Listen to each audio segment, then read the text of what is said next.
Now, this is a global issue, so it's not just predictions of $100 oil, it's huge increases in natural gas prices. Even coal costs are skyrocketing. Walk us through first what's causing this and if there's an end in sight. Well, Allison, like everything else right now, supply is just not keeping up with demand. We've seen demand for energy return because people are flying more, they're driving more, they're commuting. The problem is that whether it's coal or natural gas or oil, supply has not kept up. And I think there's a lot of reasons why. On the supply front, let's look at oil first. OPEC is still holding back a lot of barrels.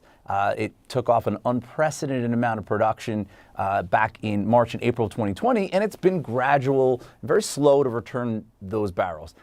The same thing with U.S. oil. It's also been slow to return production. When you look at coal, we know that coal has fallen out of favor with many governments around the world, and it just is not viewed as economical. And we've seen a lot of power plants shift away from coal. They've gone to natural gas and renewables instead. And so now there's actually more of a need for coal. So we've seen coal prices spike up. And then there's natural gas. Part of that is the fact that oil production is down. And when you produce oil, you produce a certain amount of natural gas. Also, we've seen weather-related events. There hasn't been as much strong wind in Europe. And so that has hurt the generation of wind.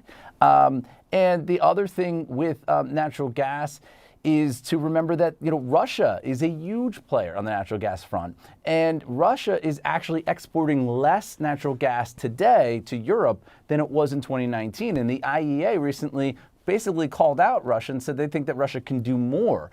So we have to see if Vladimir Putin decides to try to send some more oil, more natural gas to Europe or not.